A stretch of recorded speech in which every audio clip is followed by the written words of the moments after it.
You're listening to Scribble Talk, a podcast for bid and proposal professionals. My name is Bhaskar Sundaram, and with my co-host, Ashley Case, we will be sitting down with our industry veterans to share their stories, discuss their career, and learn how to make an impact in the industry. Today's guest is Marina Goren. Marina is the president and CEO of Smart BD Consulting, a successful Maryland, D.C., Northern Virginia area capture and proposal development firm. Over the past 7 years, she has successfully grown her company to over 150 consultants, serving more than 50 federal government contracting clients. She teaches numerous proposal development and capture courses and has been APMP speaker since 2014. Marina continues to personally support her clients in pioneering new frontiers and winning large strategic bids while running her company. Marina has been instrumental at billions of dollars of wins for her clients, including a recent single award of $1.2 billion. Prior to starting her own company, Marina was the vice president of business development at ASRC Primus and helped grow the company from 2 to over 1,600 full-time equivalents in just over 5 years. Marina had a progressive career in IT, operations, and business development for the past 23 years. Welcome, Marina, to Scribble Talk. Well, thank you, and thank you for having me. I appreciate it.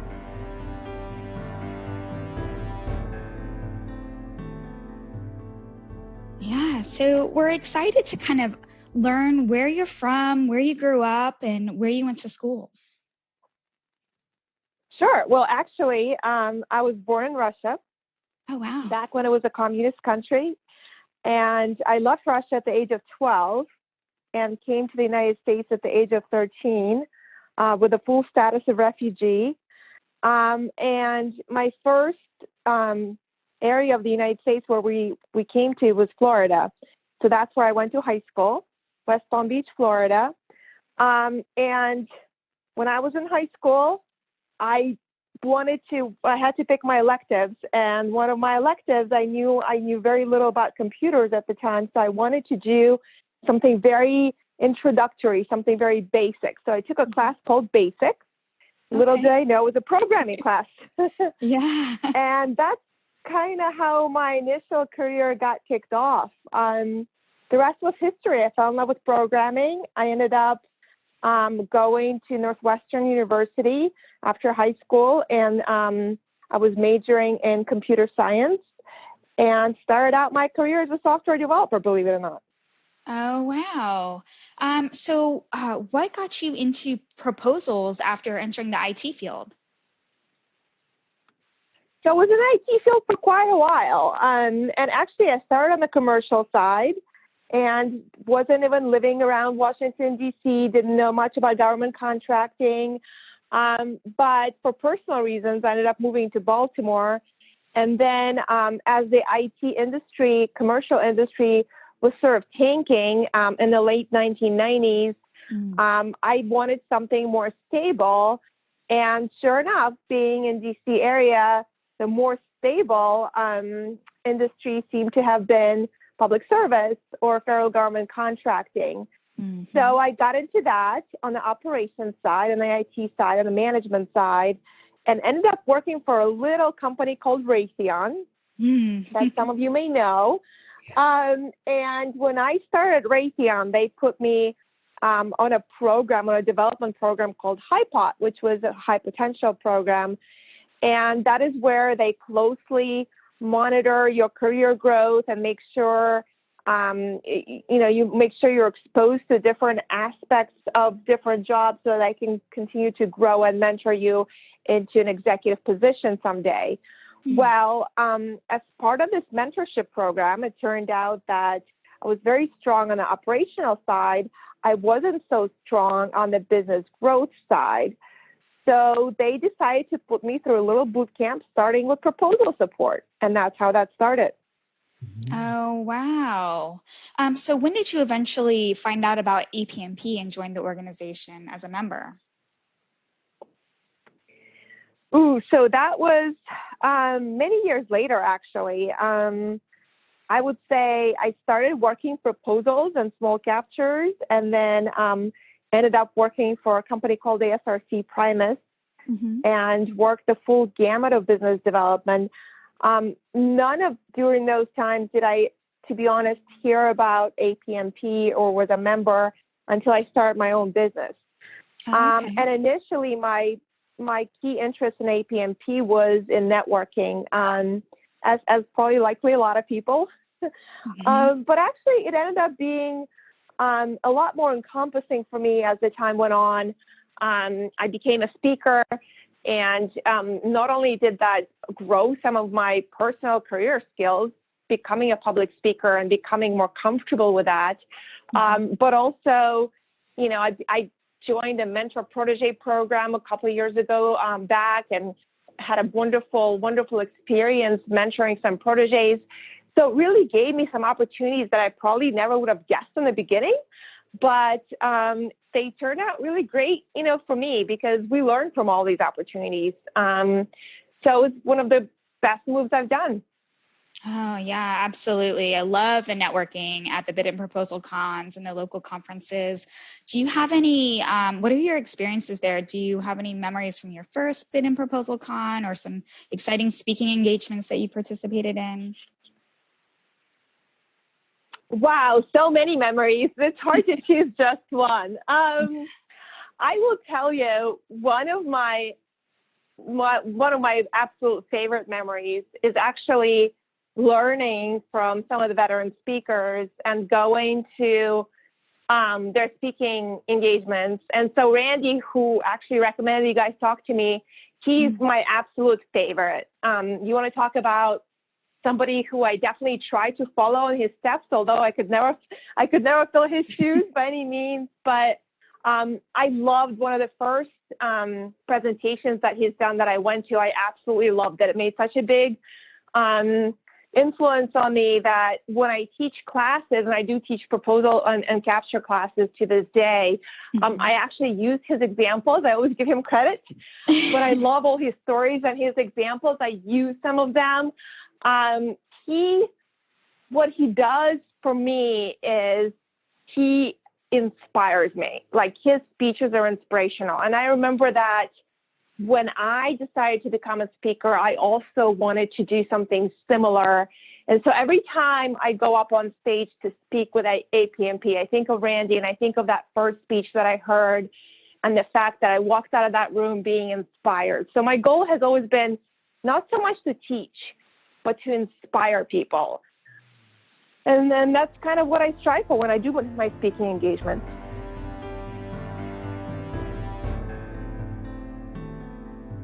So over the years, I'm sure that you've encountered a bunch of memorable proposal efforts. We talked about a huge win that you've recently had, and I'm sure there's many others. Do you have any that stick out in your mind? Wow, so many, in fact.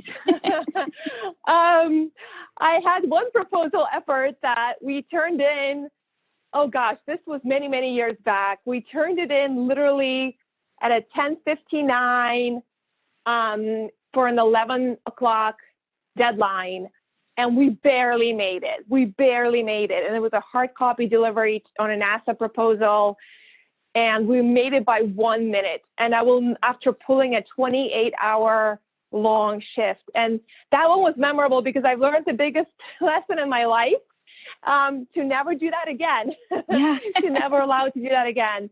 So this is one of my sort of starting up initial major lessons.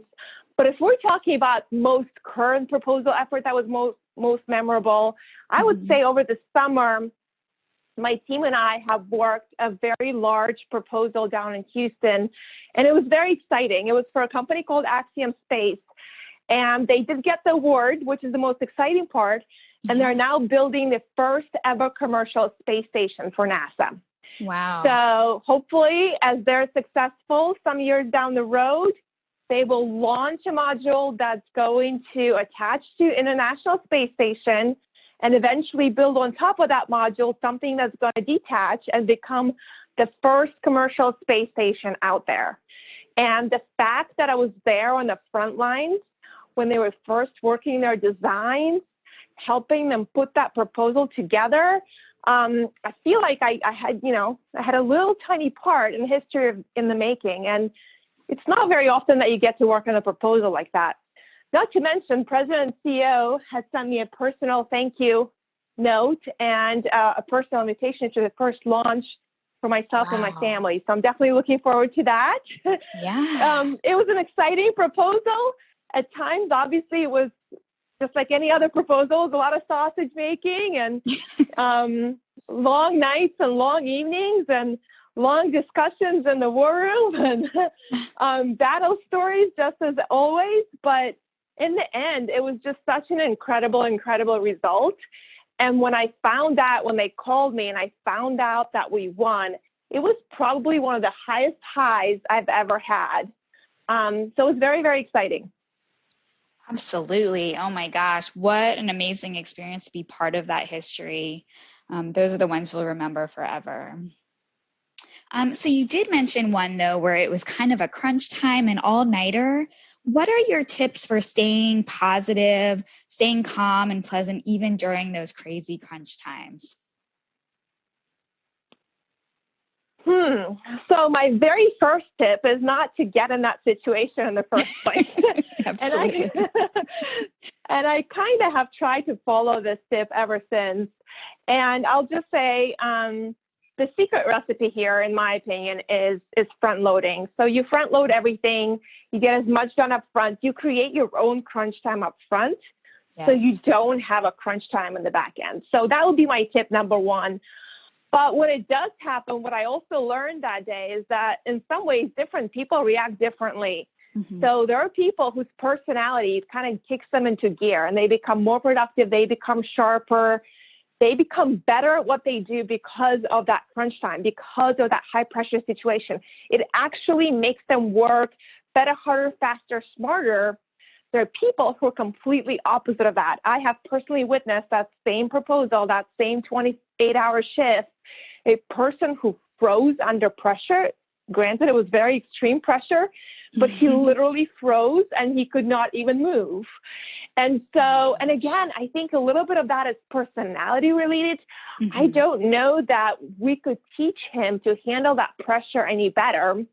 Right. But my biggest helpful tip would be probably just to be more proactive in the beginning, front load as much as possible, build yourself a contingency on the tail end of the proposal timeframe. That way you're never put in that situation in the first place.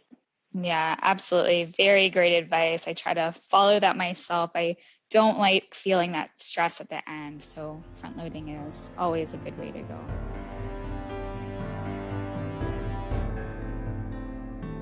So Marina, you founded Smart BD Consulting in 2012. What was the inspiration behind the name of your company?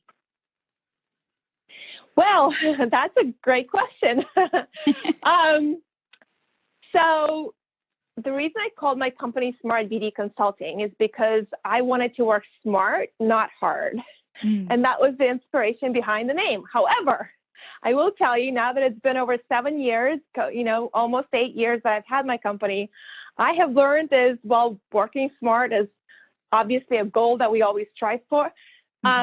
It's working smart and working hard is really at the end of the day. There's no way around it, not in our industry anyway. So now our little slogan is we work smart and hard. And that's really the story behind Smart BD Consulting's name. Oh, I love it. And also like a nicer ring than hard BD Consulting, right? That's for sure. Yes. Yes. Who would hire that company? So what do you like best and what do you like least about running your own company? Ooh, another interesting, great question. So what I like best, I think, is freedom. It's freedom to make my own decisions. It's freedom to set goals without having to consult with anyone. It's freedom to change direction as often as I want to. I can reinvent my company on a whim. I can be driving in the car, sitting in traffic around the Beltway, which I frequently do. And I can be using that time to think about, what do I want my company to be tomorrow? And I can come up with a really cool, new, innovative idea, so go home and just implement it. I don't have to check in with anyone. I don't have to talk through it. I don't have to develop any kind of PowerPoint presentations to try to sell it to anyone. I just go and do it. And so the freedom to be able to make decisions like that, the freedom of complete autonomy, I think that's the part that really excites me. And that's the best part about having your own company. Oh, yeah, absolutely. The is there worst anything part about having your, yes, I'll tell you what the worst part is for me, but actually I've talked to a lot of different business owners, not just in our industry, but random other businesses. And I feel like a lot of them feel that way. I feel like it's this constant stress and pressure of being successful. You want your company to be successful and it's all on your shoulders. You want to make sure the business grows and doesn't shrink and it's on your shoulders. You want to make sure that you have a sustainable business and it's on your shoulders. You are the ultimate responsible party for everything. There's no one else to go to. There's no one else to rely on. Yes, you have, hopefully great people working for you and supporting you and assisting you. And that's a critical key ingredient to any successful company, no question there. But at the end of the day, the buck stops with you as the owner. And that in itself has a lot of pressure. And with various market condition changes and in today's crazy world of coronavirus, there's so many things that happen along the way outside of your control that impact your business, and having to adjust to them, it's pretty hard. It's not easy, but at the same time, it's liberating. So yeah, it's absolutely. That's for sure. Yeah, so much stress, a lot on your shoulders. So what advice would you give to aspiring entrepreneurs like yourself? Ooh, that's a hard one too. Again, so much of it. I think first and foremost, you have to love what you do. If you don't love what you do, if you're not passionate about it, it's just not going to work out. And the other thing, and this is something that somebody gave me this advice, and I really think for me, it was probably one of the best pieces of advice I've ever had in terms of becoming an entrepreneur, and that's be fearless. That's the one trait that really makes a difference between being good at what you do and becoming an entrepreneur. Being an entrepreneur always leads to taking risks. You have to be able to take risks. And this is something you can either do or you can't, but you have to be fearless in order to be successful. You have to be able to take a plunge. You have to into the unknown. You have to be able to take a risk that others will not be able to take. And to me, that's really what separates entrepreneurs from regular, really smart people.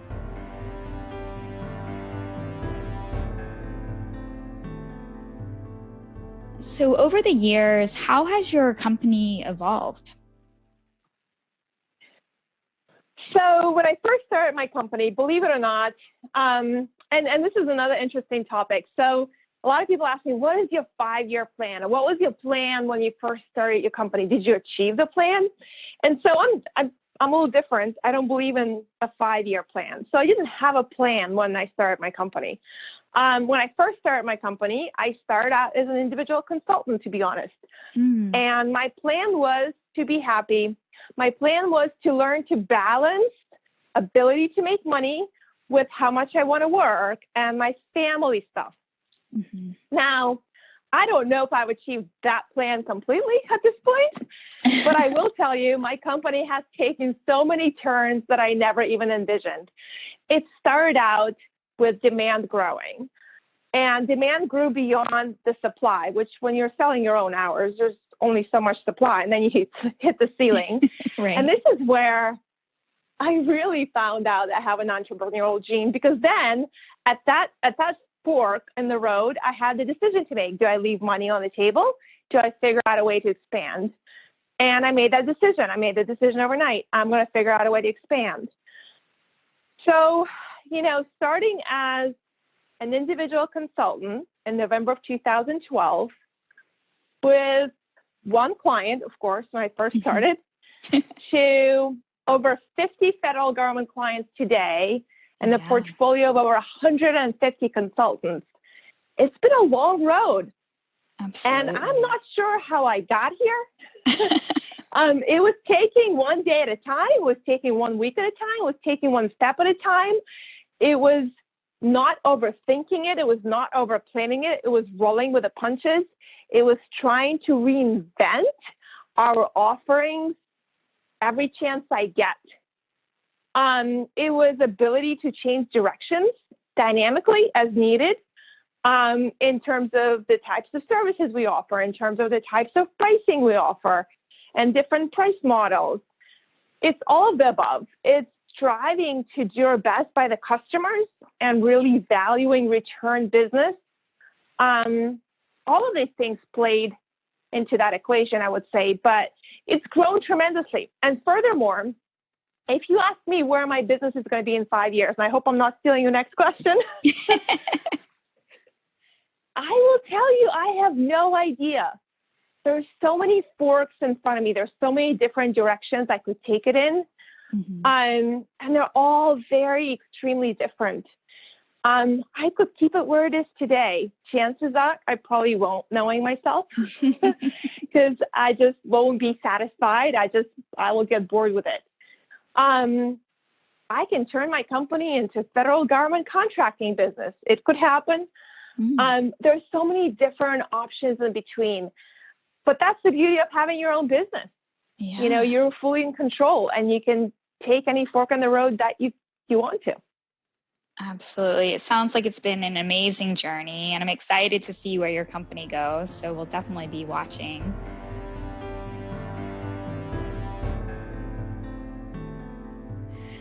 So you cover both proposals and capture. Can you explain to us a little bit about why capture is so important? Oh, absolutely. So I will tell you, capture is important in two different ways. There are some people say that bids aren't won by proposals. Bids are won during capture phases. And there's some truth to that. I've been a part of a lot of bids that were won on capture and they just weren't lost by a proposal, meaning by the time the proposal team started working at this point, the customer already knew about this particular bid and this client. They were sold in the solutions already before they even got the proposal. The client understood exactly what the customer was looking for. And in a lot of cases, they have proven great past performance with that customer. And so when this happens, proposals are really easy. Again, they don't win at that point. They just don't lose at that point, hopefully. So that's definitely, obviously, one example of a critical role where capture plays a critical role. But I will tell you, in today's world, things are different. I believe about 10 years ago, capture played a tremendous role in this particular situation. I believe most bids were sold during capture phases, and they were just sealed during proposal phases. I believe in today's world, a lot of the bids are starting to get sold in the proposal phases, but I want to be clear, capture is still equally important and not to be overlooked. And here's why. When you get to the proposal phases and you're building your solutions, you're describing your solutions at that point, you need to make sure you have good solutions, and you need to make sure your solutions is what the customers want to buy. You need to make sure your solutions are addressing their hot buttons, their pain points. You need to make sure their solutions are addressing their issues and problems. And the only way to ensure that, the only way, is if you do your capture right. And you understand what the customer requirements are, what it is they're looking for, what are their hot buttons, what are their pain points, what are they looking for. And B, you have already solutioned some of these solutions. Again, that happens in capture phases. In today's world, proposal phases are just way too short. Some of them are 2 weeks long. You can't properly solution during that time and then write them up. Right. So when we get to proposal phase, at this point, hopefully we're just writing up the solutions. The solutions already exist. So to me, capture and proposals are equally important. They're on equal footing. And capture has to feed the proposals the right way for the proposal to be successful. Absolutely. Very great points. You mentioned a little bit about how perhaps, the selling and the buying patterns have changed over the years. Can you talk a little bit about how capture and competitive analysis have evolved over the last 20 or so years as a profession? Sure, absolutely. I will say in general, things have really, really evolved. Now, I will tell you, like other people out there, I can't say that I was doing this 30 years ago, but I will also tell you in some ways, that's my advantage. I'm not doing things the way things were being done 30 years ago, because they're not done the same way anymore. Right. So 30 years ago, from what I understood from listening to a lot of people, there were deals that were made on the golf course, as an example. And I do believe those stories are true. I have not heard, I'm not saying it doesn't happen yet at all anymore, but I have not heard of any deals being made on the golf course these days. And of course, with the coronavirus, the golf courses are closed, so there's that. So I think, it's the competitive field is a lot more open. I think there's a lot more competition out there, which is good and bad, obviously for various reasons. I think it's harder to win in some ways. I think there's a lot more emphasis being put on competitive proposals, on competitive pricing than it used to be. I think the funding has definitely become a lot more restricted on the federal government side. So they are not just spending as freely as they used to. They're being a lot more frugal, which is actually good. As a taxpayer, I very much appreciate that. Yes. And they are looking for competitive bids. They are looking to make sure that the solution they select will not just satisfy their needs, but also is the best value, the actual best value for them. And so I think there's a lot more emphasis on the pricing. Of course, we went through a big wave of LPTAs, lowest price technically acceptable bids. I was not a big fan of that. I'm seeing a decline of those because I don't think they really served the purpose of what the government wanted to use them for. And I believe they end up backfiring quite a bit. I heard a lot of sad stories of LPTAs of companies not being able to perform for the price that they have offered the government, and even companies going out of business over that. I've heard that too, which was really sad. So I see us moving away from LPTAs and a little bit, although there's still some that are out there, especially for commodity types of services. I see us moving a little bit back towards best value, but it has to be good solutions and it has to be well priced, and the competitive field is much, much wider. So you have to really understand and know your competition, understand and know your customer, their needs, their wants, their buying abilities, so that you can package and put together the most compelling proposal out there. So that's as far as the changes on the capture and the competitive field side that I'm seeing. And of course, on the proposal side, there are lots of changes too.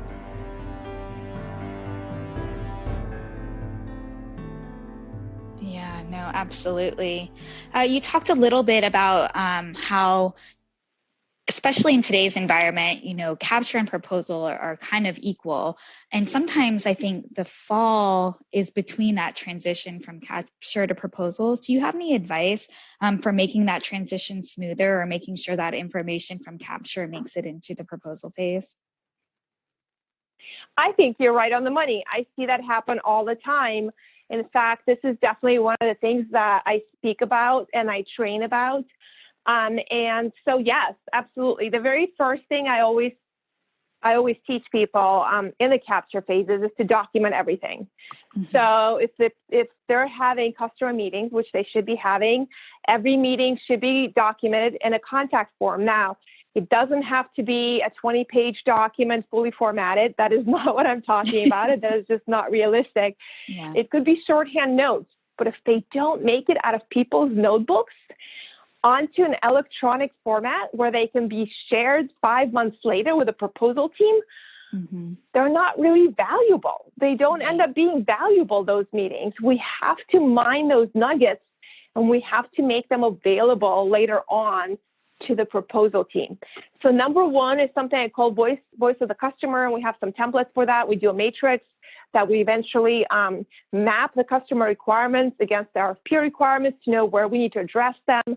And so that's a very important artifact that needs to go all the way through the capture phases, be documented and summarized for the proposal team to be meaningful and make it into an actionable way into the proposal. Mm-hmm. The second thing is a competitive analysis. Let's talk about that for a minute. I know lots of companies who do black hats. Some of them do it well. Some of them don't do it well, but lots of them do it. A lot of them do a black hat, and they check the box somewhere in their BD capture process checklist. Mm-hmm. Hey, we've done a black hat. That's great. Doing a black hat actually doesn't get you any closer to winning anything. What really helps is taking out tangible outcomes of that black hat and documenting it in proposal ready, proposal guiding artifacts. And again, we've done that for a lot of companies and have provided them with tools, but I always like to put 3 different slides on the end of each black hat. Slide number 1 is future capture action items. What have we uncovered that we can do continuously in the final stages or the following stages of our capture to neutralize our competition or to strengthen our solution, our offering? That's slide number 1, right? So if we document them as concrete action items, and if we assign them and if we give them deadlines, they may actually get done, which is pretty cool. Slide number 2 is ghosting opportunities from the proposal, right? And this could be like multiple slides, obviously. It could be a list. Right. But if we identify those ghosting opportunities and we hand that slide or set of slides, several slides, to the proposal later on, those ghosts may actually get into the proposal. Yeah. They may actually do something. They may show up in the final product, right? Yes. And then slide number 3 is potential themes and strengths of our team. Again, that will eventually make it into proposal that have surfaced as part of the black hat analysis. So those are the 3 tangible things. Again, we're talking about tangible things, tangible artifacts. They don't have to be pretty. They don't have to be in a very specific format, but they just have to be documented. And they have to be digestible, and they have to be concrete, and they have to be actionable. It has to be something that you pick up and you hand to the proposal team. And of course, the biggest leg of what needs to be translated down is solutions and value proposition. I use the word value proposition very broadly. There are some people that are still doing things with discriminators, and that's great. That's a great tool to help sort of integrate and centralize and focus a proposal. If you're doing it right, themes and discriminators is a great way to go. There are other companies that kind of scrapped that idea. They moved on and they said, well, there's never, ever a proposal that gets evaluated on the themes of discriminators. They get evaluated based on strengths and significant strengths. So let's identify those. Excellent idea. Let's do that. That's part of our value proposition. So we document those. Those become a tangible artifact that we hand over to the proposal team so they know which strengths and significant strengths they need to shoot for. Tangible solutions, whether they're white papers, short excerpts describing the solutions, perhaps graphics describing those solutions, all those are tangible things that you can pick up and hand over to the proposal team. So when the proposal team comes in, when the draft or God forbid the final RFP drops, then they already know, here's what the customer wants and needs. Here's the voice of the customer matrix. Here's what the competition looks like. Here are potential ghosts and things we need to do in the proposal to neutralize them. Here's our value proposition. Here's the why us. Here's our big solution set. Here are our strengths and significant strengths that we're shooting or targeting to achieve in our proposal. And that gives them a great foundation to start writing a winning proposal, in my opinion. Absolutely. It's that documentation and that handing over of those thematics and those strengths and those ghosts that the team can weave throughout the proposal. And if they don't have those documented, they're just starting from nothing, right? So great advice. I wish more Black Hats were run that way. You talked a little bit about your support to NASA in that exciting bid. I understand that you're a hashtag avid NASA fan. Can you tell us a little bit more about that? Yes, I am. So this is the nerd in me coming out, but I do think, I think they're one of the most exciting federal government agencies out there in terms of their mission sets. I am a nerd when it comes to space and exploration of space and what that means sort of for humanity as a whole. So I'm just very excited about any and every NASA mission, whether it's a lunar mission or a Mars mission or any mission for that matter.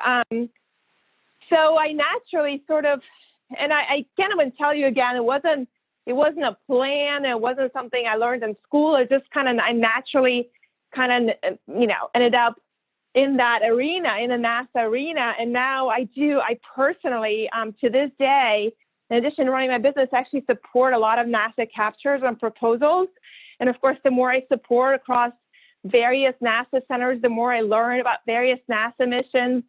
I try to find ISS in the dark sky at night and show my kids with a little dot moving through. And, I try to educate my kids on all the cool, exciting things. I was in Houston and I saw how they make astronaut suits. I was very fortunate. I got a sort of a tour of that facility. I took a lot of pictures. They allowed us to take pictures. So that was really cool. I came home and showed them off to my kids and explained to them, well, see how there is writing that's backwards because the astronauts can't see what's written on their suits. They have to look in the mirror and it has to be like a mirror image.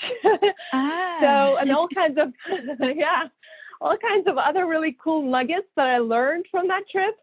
I am definitely a huge, big NASA fan for sure. NASA will always have sort of a soft spot in my heart. And I just hope that it's going to continue, cool missions are going to continue getting funded, which I think is definitely one of the big with a big C, capital C challenges that they always have.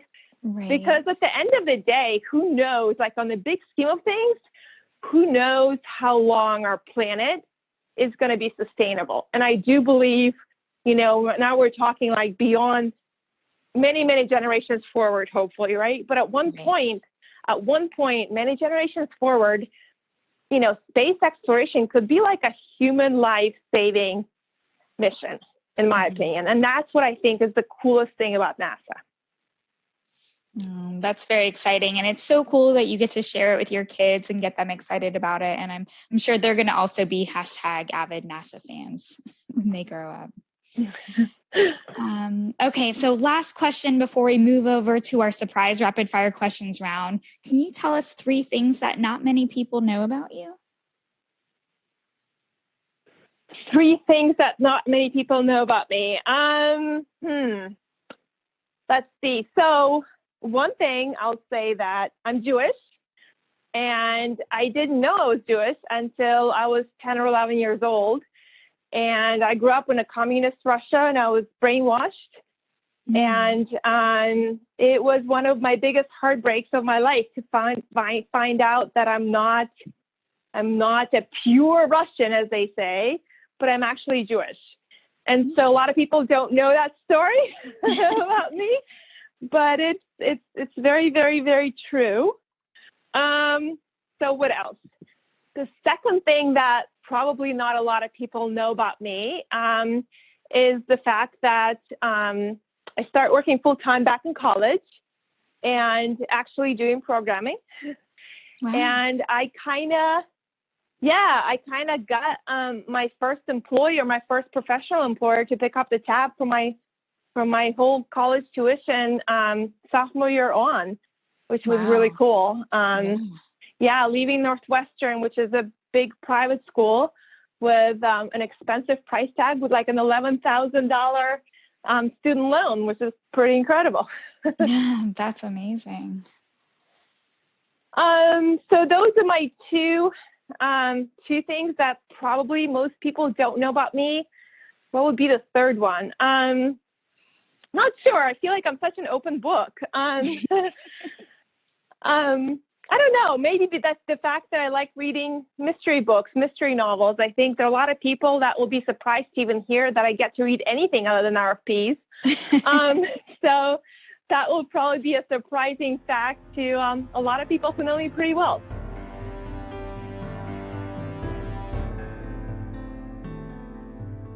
Marina, that was amazing. Russia, Jew, US, NASA, mystery novels. You can easily write a crime thriller.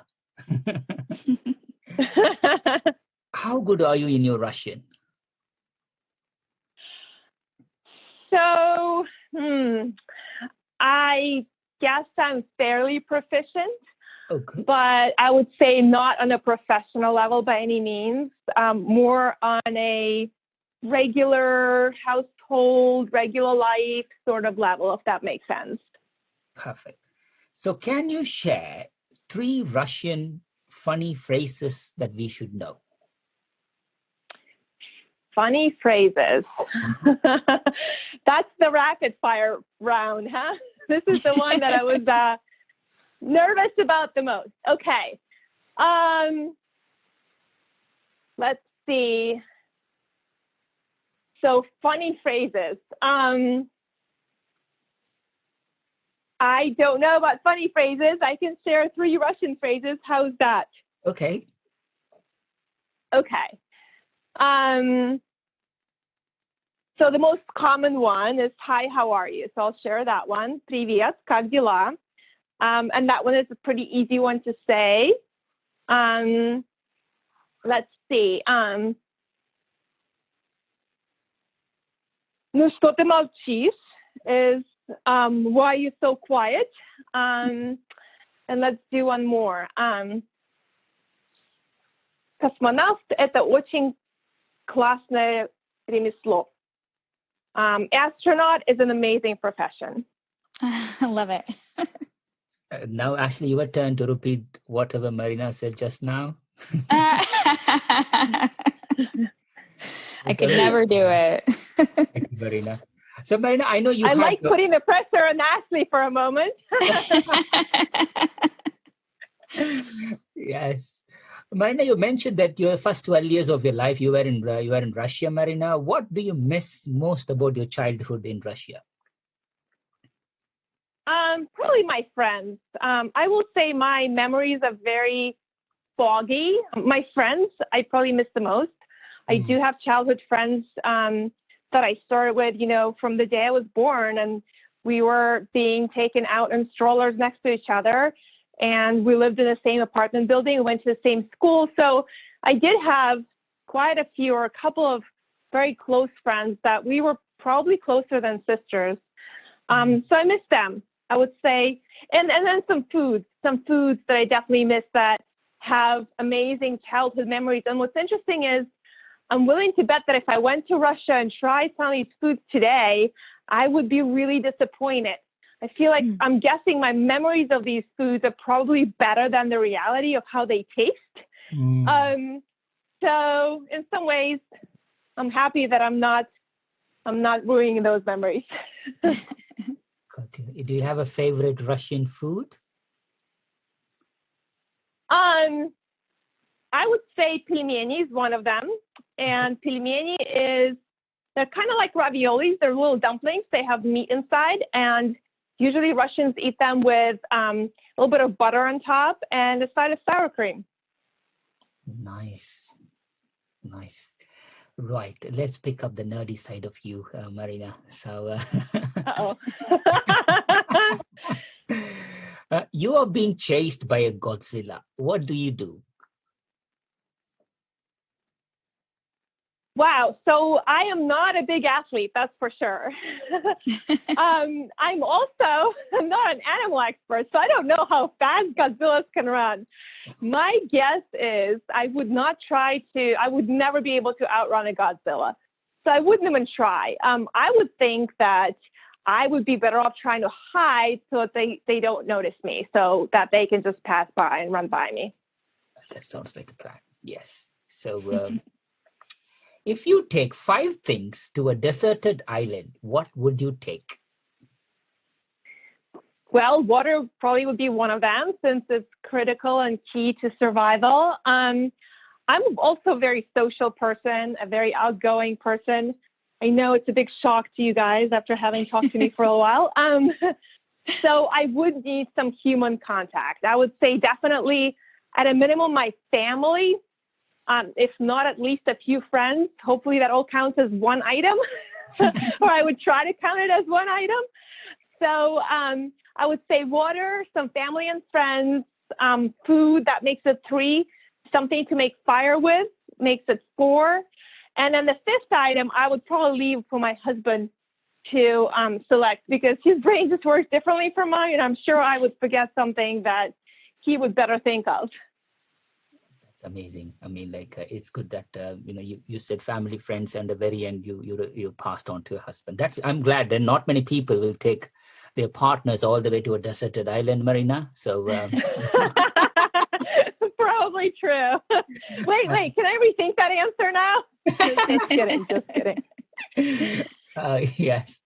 Do you like Tom or Jerry? Tom the cat or Jerry the mouse? Yeah, Tom the cat or Jerry the mouse. I like Jerry the mouse. Do you have a reason? He's little, he's quick, and he definitely runs circles around Tom. Nice. If you had to be a flower, which one would you be and why? Oh, I would definitely be a rose. And the reason I would be a rose is because it's, in my opinion, it's one of the most beautiful flowers out there. So, of course, I'm a woman who does not want to be beautiful, right? So that's reason number 1. But reason number 2, it has a great protective mechanism, and it's the little prickly things it has on the stem. So if you try to rip it out, it pricks you and protects itself. So those are the 2 reasons. Oh, wow.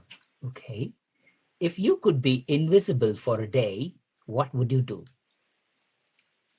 Oh, I would rob 10 banks. Just kidding.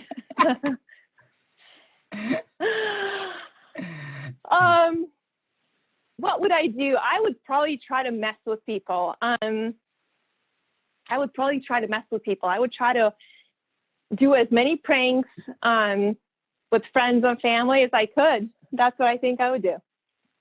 Yes. If you were a professional wrestler, what would your ring name be and why? Oh, these questions are just getting harder and harder, huh? I think if I was a professional wrestler, I'd want something strong, like a strong name, right? By the way, I have to say, I don't really watch professional wrestling, so I have no idea what the other names are. I would say I would maybe go to like some Greek mythology or something like that. But I'd have to research it a little to make sure I pick the right goddess name. So I can't do that off the top of my head, but I would go in the direction of like a Greek goddess kind of thing. Okay, that's nice. So last 3 questions, Marina. So what one thing that's part of the modern convenience could you not live without? Oh, wow. It has to be only one thing. This is an easy question. I can rapid fire back at you a whole list. But if it had to be one modern convenience thing, and we're not talking about a flushable toilet, right? Because that's not modern anymore. That's just a fact of life. I would say a cell phone for sure. Because cell phones we're so used to them. And, whenever you leave it at home and you go out in the car, God forbid, to run down to a gas station or a store, you just feel immediately naked without it. So I would say cell phone. Okay. If you can be a Disney character, what would you be and why? Oh, Minnie Mouse. She's just so cute. And I love the big bow. Right. And she's also a classical character. That's just, one of the original ones, I feel like. So. Yes, let's come to the flavor of the day. Okay, here is one. What happens to Batman if he gets bitten by a vampire? Oh. Well, he's a superhero, so I would imagine he would have a healing superpower and nothing bad would happen to him. Okay. Do you agree with it, Ashley? I know for sure that it's probably true with Superman. I don't know enough about Batman to know, but I would suspect that he has some doctor friend that could heal him or something. Right. Okay. I would think a better question may be what happens to the vampire. If it's a Batman, would the vampire get coronavirus from him? Exactly. That's where I was planning to go to, but I'm glad you picked it up, Marina, because you are here. Let's go for a few more on this. Why aren't blueberries blue? Why are blueberries blue? Why aren't blueberries blue? Yeah. Oh, well, the outside are kind of blue, right? They're dark blue. I don't know. Maybe they're just, maybe they used to be blue and then they got over suntanned out in the sun.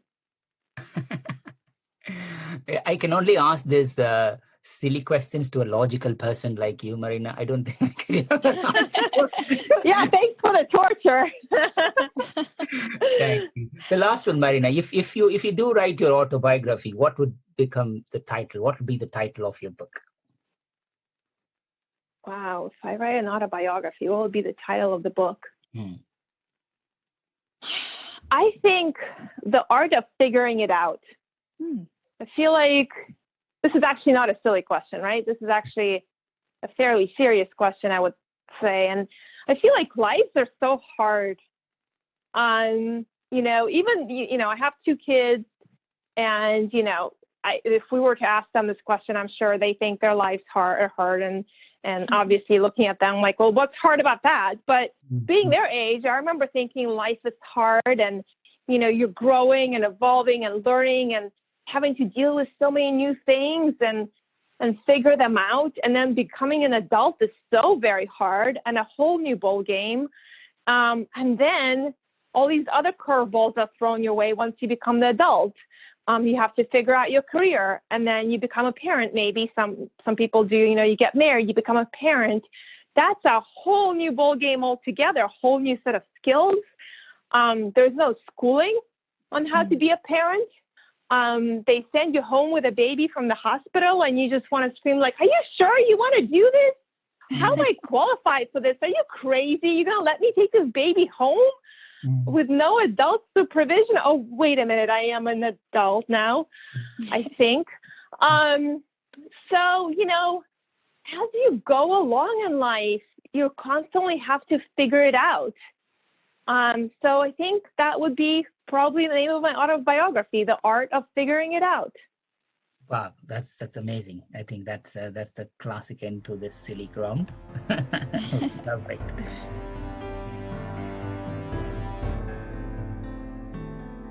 Marina, if you look back, Marina, you had a very beautiful journey from where you were when you were young, all the way here, all the way to NASA, successful career, successful company, beautiful family. Who are the people who have been the most influential in your life and career? Well, there were many, and I just want to say, I believe that having mentors along the way is definitely one of the key things that makes anyone successful. It's one of the key ingredients. I had a lot of mentors along the way. When I was in Raytheon, I was assigned a formal mentor, and he was one of the CIOs of Raytheon.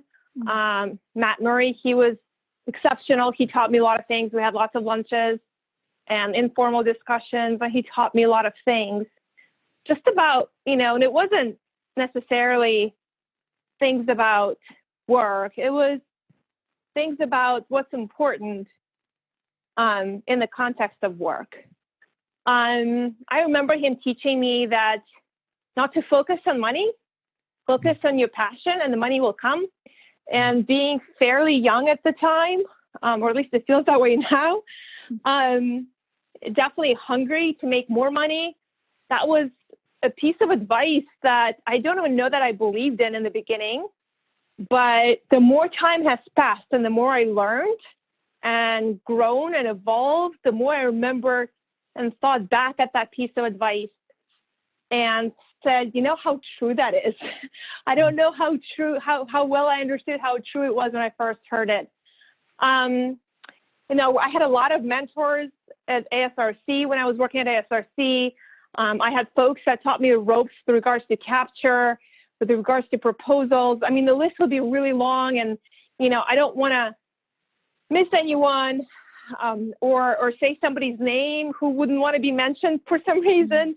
I'll just say that there was a long list of mentors, and I am extremely thankful because they've made me what I am today, and they've made me successful.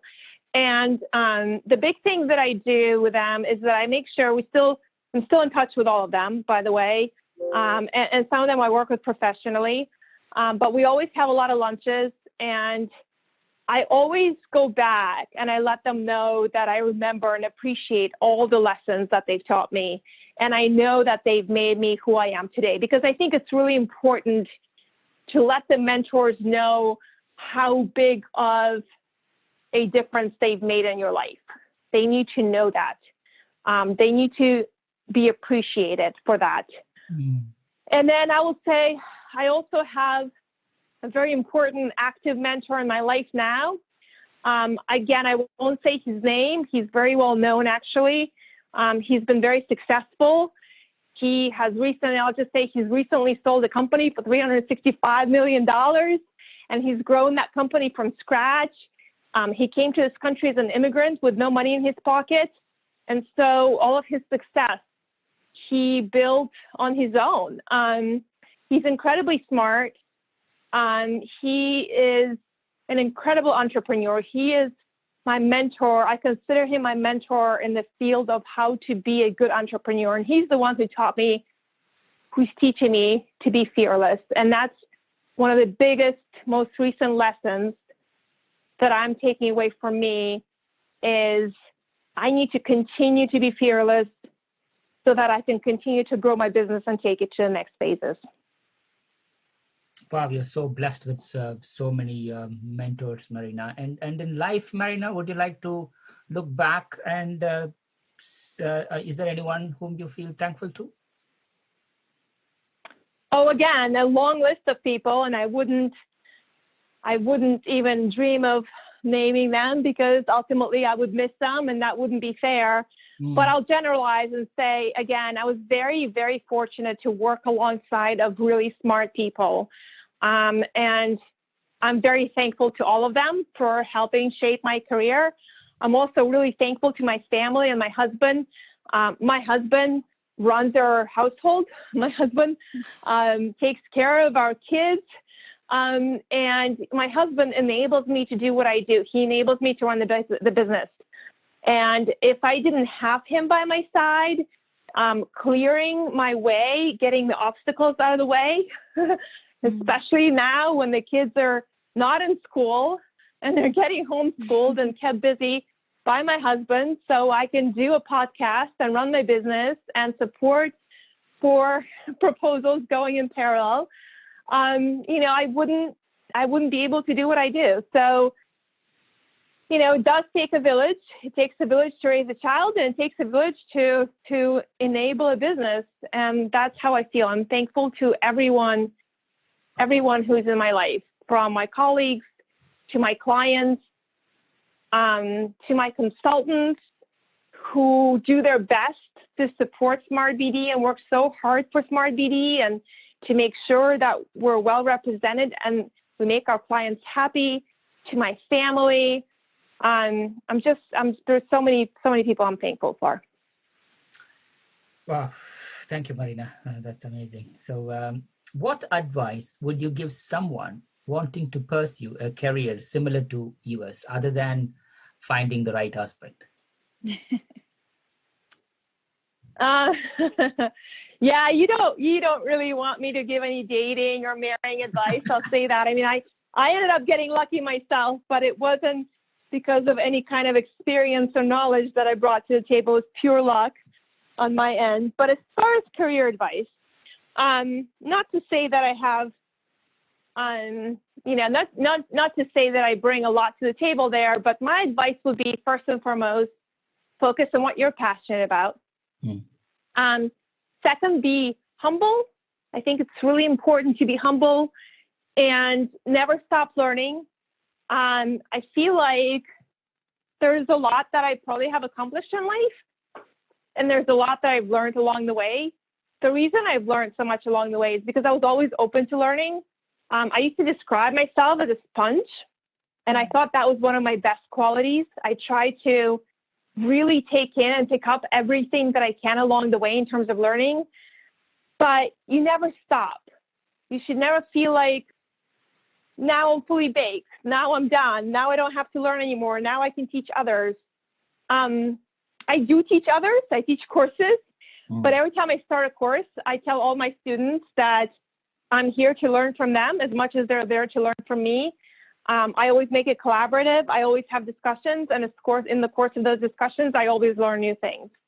And so being open, being a sponge, learning along the way, never stop learning, never wanting to stop learning, never thinking that you can now stop learning. I think those are all really important qualities to becoming a successful person in whatever it is that you decide to achieve in life. Wow, that's very powerful advice. Thank you, Marina. So we are in testing times now, Marina, as you know, but what's something you witnessed recently that reminded you that people are good? Oh, so many things. I feel like now more than ever, I'm reminded everything I read, everything I see, I feel like we are in testing times, and it's making us better as the humankind. We have, where I live, we have an email list for the neighborhood, for our area. And everybody who has a sewing machine, who's able to sew, which unfortunately is not me, but they are buying fabrics and elastics and looking up YouTube videos, and they're making homemade masks and dropping them at the hospital sites to help the healthcare workers. And what an amazing, amazing thing to do, right? Nobody asked them to, nobody organized them. They just decided to step up and do it. And I feel like this is just one little example, but I feel like I'm seeing these examples absolutely everywhere. People are trying to help each other. People are trying to come up with whatever contribution they can make to getting us through this big disaster that we're all facing as humankind. And the fact that we're not turning on each other, but instead we're coming together to fight this together, I think that's what makes us human as opposed to a different species kind. So I think there's so many examples all around, and I'm so proud of all of us for coming together in these hard, difficult times. And I do believe this will be over. This shall pass. We will win. I have no doubt. It will take time, unfortunately. And there will be a lot of sad stories along the way, unfortunately. But we will survive this, just like we have survived many other things and plagues. And we will come out stronger and better as humankind in the end. Beautifully said, Marina. Beautifully said.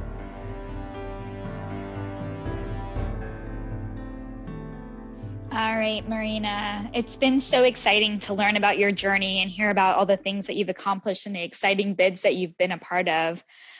Looking back, is there one thing that you wish that you had known when you began your career?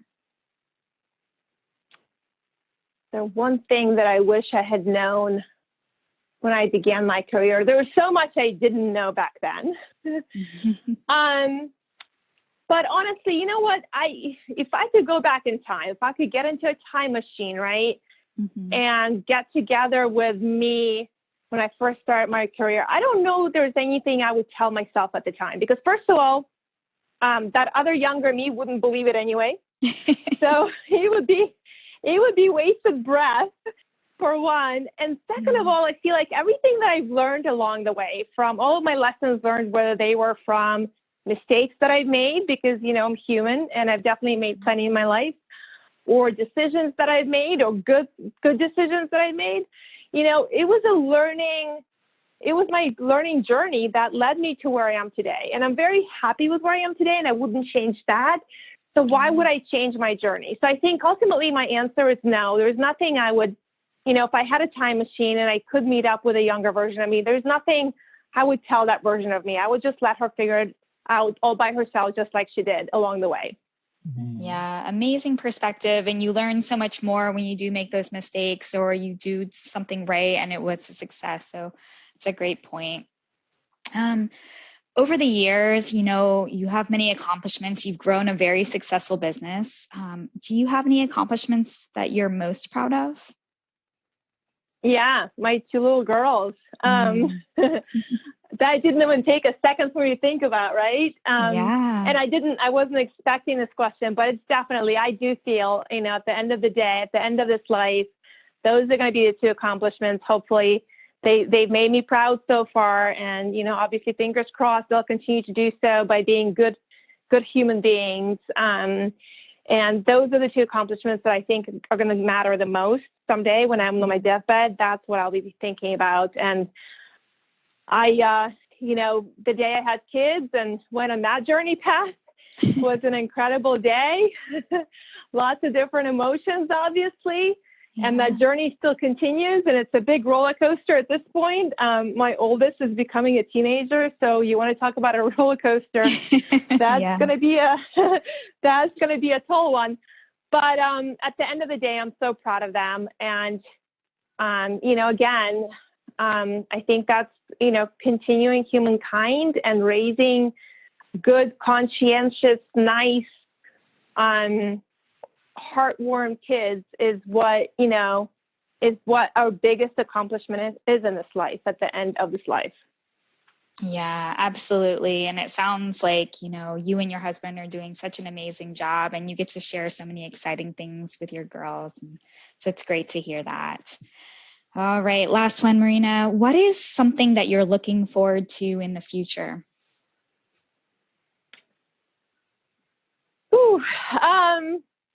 So that's a great one.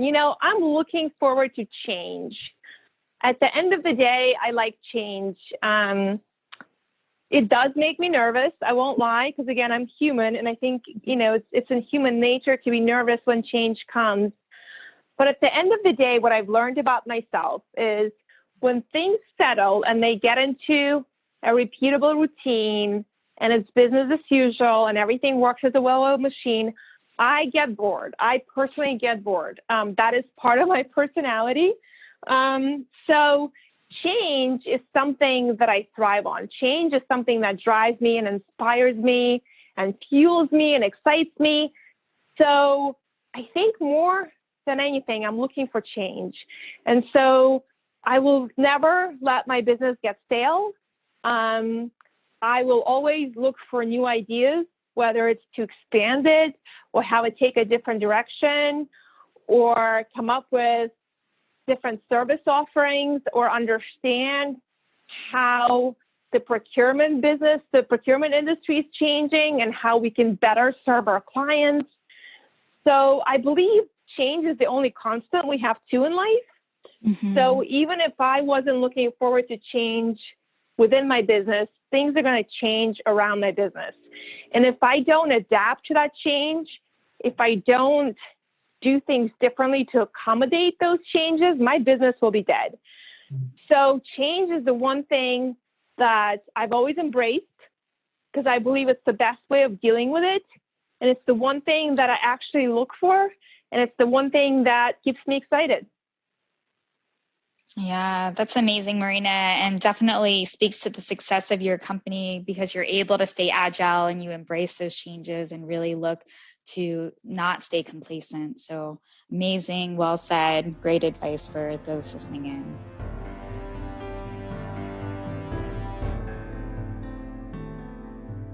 Marina, is there any part of your life or career that we haven't touched it in part of this conversation, Marina?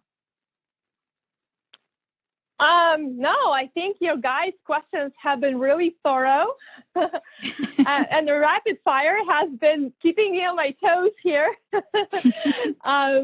So I think you've done a really thorough job of asking me some really well thought through questions. And hopefully for those who are listening, again, there's nothing that I said that obviously would teach anything to anyone, but hopefully it would inspire you to have a different perspective on something in life, or would inspire to maybe go and try something new or do things differently. Those are the things that keep us alive and young and keep the blood, flowing through our veins, right? So hopefully this was helpful. Definitely, Marina. That too, for you to finish up a Red Review 1 a.m. wherever you were, come back home, and then we started this podcast, say 9:30 or 10 your time back in Eastern. So for you to take this time, Marina, thank you so much for your time. It's been a real privilege to have you with us at Scribble Talk. Wish you, your family, friends, colleagues, clients, everybody, all the good health and happiness. Please do continue to inspire bid and proposal professionals and everybody around you. Stay safe, stay healthy, stay kind, and stay strong. Thank you. Thank you very much for having me. It's been my pleasure. To our listeners, thank you so much for tuning in. Please visit batchuscribble.com/podcast to listen to this episode and check out any of our other previously recorded episodes. If you've enjoyed today's interview, don't forget to subscribe, review, and share the Scribble Talk podcast. We hope you'll check out our next episode where we interview another industry expert and special guest. Until then, it's Ashley Kays, Pastor Sundram, signing off.